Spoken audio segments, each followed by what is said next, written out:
lang, pero ate, wag mo namang ulitin next time kasi sayang. Yaya! Sayang naman. Yaya, bakit ka nagsasorry? Wala ka namang kasalanan. Eh kasi nalaglag ko nga yung ice cream, be. Nakakahiya.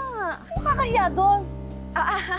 Excuse me lang ho, pero hindi ba kayo may pagkakamali? So I think you should apologize. Sabi, mag-sorry daw.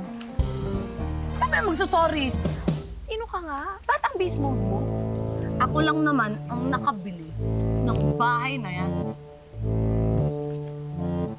Ako, si Princess Joy Huweng.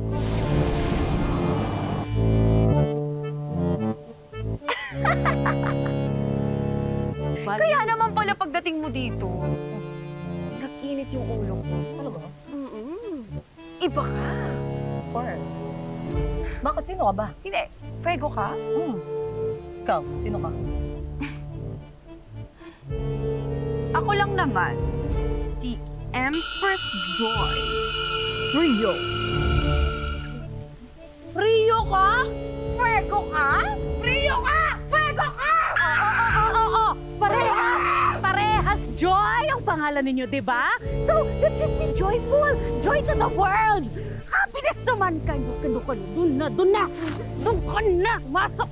Doon ka. Hindi. Pasok. Problema to yun. Hindi. Doon ka na. Problema ka? Doon ka na. Rio ka? Ibabago natin Rio ka dito. din. Ito ka. Rio!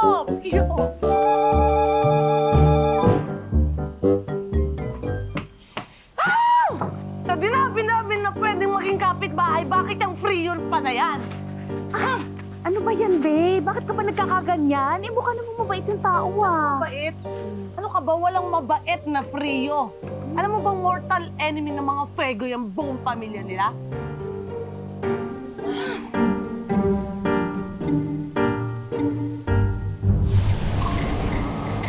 Huwag kayong mag-alala, mother and father. Hindi ako magpapatalo sa kanila.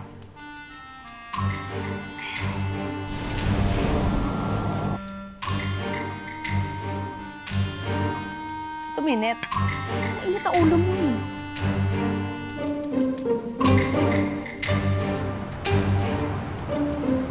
I tried to be nice. Pero grabe yun, ha? Bakit napakasama ng ugali niya? Sino ba siya? Nakita mo yun, di ba? Nakita mo yung ginawa niya sa akin?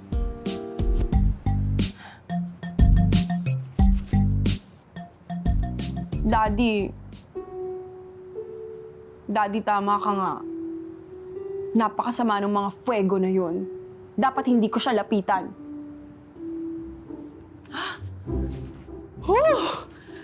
Grabe. Pinapainit niya talaga yung ulo ko. I need to chill.